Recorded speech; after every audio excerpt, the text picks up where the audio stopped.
Now, let's dive into how generative AI works.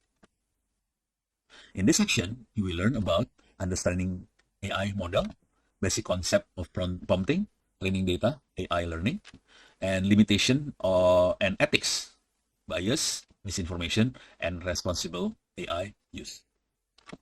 And finally, risk mitigation strategy. What do you think make AI intelligent? How does it learn? That's the important questions. Okay, so basically, AI model are computational system designed to simulate human intelligence by learning from data. This model can be categorized into several different types. There is a supervised learning model, unsupervised learning model, reinforced learning model, and generative AI. Okay, to give you some simple example of this model, I will ask Gemini to give you the example. Okay, so we can go to Gemini. Okay, give very simple example for teacher. This is for teacher on supervised learning model. Okay, so these are the very simple example of supervised learning model. Basically, teacher may like to predict student test score based on study hours. So the data we can collect is how much hour the student study and the actual test score. For example, student 1, 2 hours study, it get 60, 3 hours 70, 4 hour 80, 6 hour 90. So based on this data, teacher then can train a model, create a model. So this one, the output label is a train model. So the model is trained. So based on this, teacher can create model and then make prediction. Okay. For example, there is no 5 hours 5 hour studies here. We have only 2, 3, 4, 6. Okay. So in 5 hours, what score will the student receive? So based on that, we can predict if would predict score around 90, close to 90. Less than 90 to 80 something. Okay, so that this kind of thing is the supervised training model. Okay, how about the unsupervised training model? Okay, this is example of fruit basket. Okay, imagine we have a basket filled with many fruits. It can be apple, banana, orange, and so on. However, you have a pile of item, apple, banana, orange, with different shape, color, and size. In unsupervised learning model, we ask the algorithm to classify, to make a cluster of fruit based on color, shape, size. There is a red, yellow, which is orange. Size medium, the size may be small, medium, large. Based on the similarities, we can see that all around with red fruit is into one group. It's most likely apples. An elongated shape, yellow fruits, goes to another group, which is banana. Round orange fruit is the third group, orange. So that's how the unsupervised learning. So unsupervised learning basically trying to make a group of things based on its features. Okay, that's unsupervised learning. Okay. And the other one is reinforced learning model. We can reinforce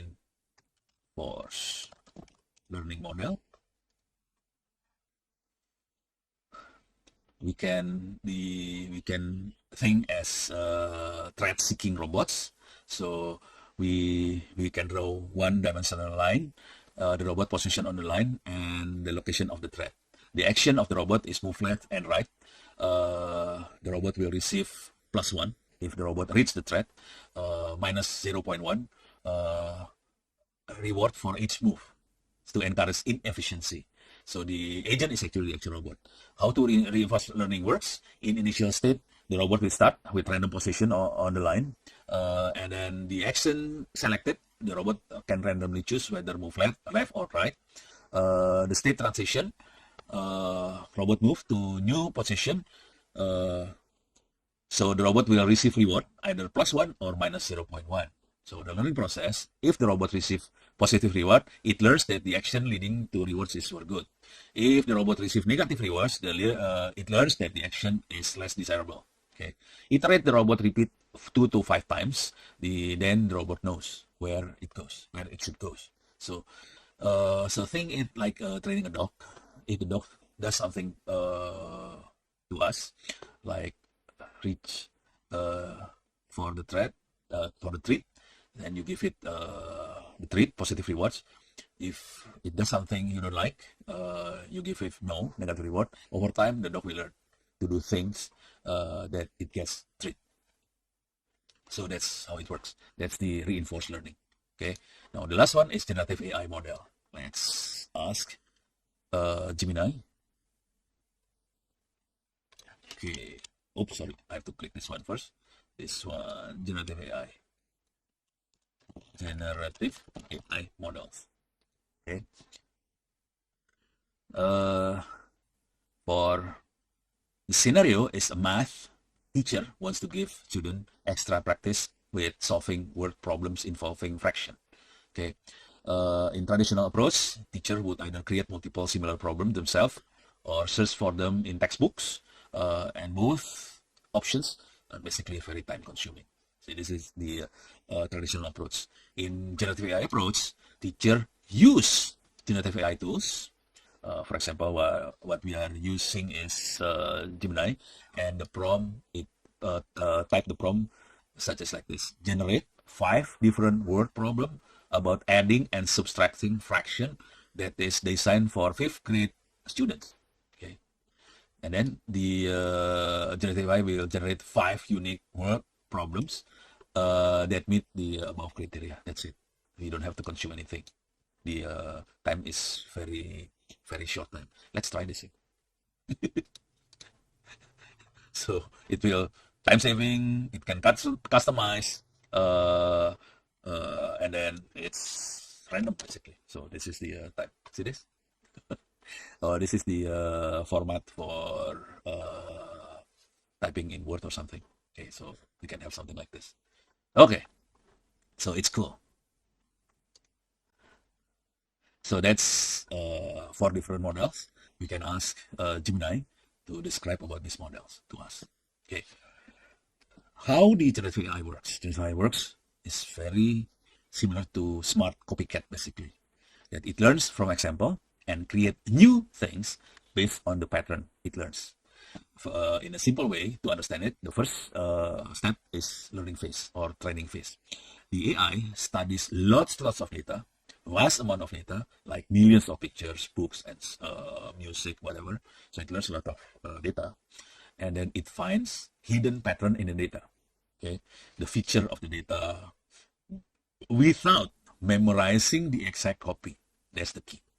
So it finds the pattern, it finds the features without memorizing the actual copy. Okay, and then when it generates content, when we give a prompt, it will use what it learned to create new things. So it does not copy, but basically combines pattern to produce unique text, images, and audio or music. So it's combined patterns. It will improve over time as AI keep getting better with feedback. If a response is wrong or biased, developer adjust the training to make it more accurate. So it will improve over time. It's become much better over time. So there are 3 basic terms in generative AI: prompting, training data, and AI learning. Prompting is the method of interacting with generative AI by providing textual, visual, audio inputs to guide the output generation. The training data, the dataset used to train AI model, which include vast amount of text, image, structured data to enable learning. So that's the training data. User may not see this training data. The training data is used by the developer. The process through which AI model refine their understanding is through pre-training, learning general pattern from massive of data sets, fine-tuning, adjusting the model for specific application to improve accuracy and relevance, and reinforce learning from human feedback. Basically enhancing AI model by integrating human feedback into the learning process. So there are 3 process through which AI model refine their understanding. Okay. There are limitations and ethics, which is bias, misinformation, and responsible AI use. In bias, AI model may reflect biases in their training data, leading to unfair or discriminatory outputs. Misinformation, generative AI can produce false and misleading information, so it's require very careful fact checking. So don't blindly believe on the output of the generative AI. We need to do fact checking. This kind of thing, sometimes we call it hallucination. So generative AI may hallucinate something to give you the results. So we have to do a lot of fact checking. Okay. Responsible AI use, the ethical AI practice involves ensuring fairness and inclusivity in AI training data, implementing transparency in AI decision making, establishing guidelines to prevent misuse. To mitigate risk, so to minimize risk associated with the generative AI, organization or individual should first use high quality data, curate diverse and representative data set to reduce bias. Implement AI auditing, so we need to regularly evaluate AI models for fairness, accuracy, and ethical compliance. Make sure we have human in the loop system, so ensure human oversight in AI generated outputs, particularly in a sensitive area like journalism and healthcare. We need to develop AI literacy, educate user on understanding AI generated content and recognizing potential risks. How generative AI differ from other type of AI between content creation versus decision making. So generative AI create new content. That's the important one, new content. The other AI normally focus on analyzing data to make decision or classification or forecasting, but in analyzing data, not creating new content. The training approach in the generative AI learns pattern from large amount of data using deep learning.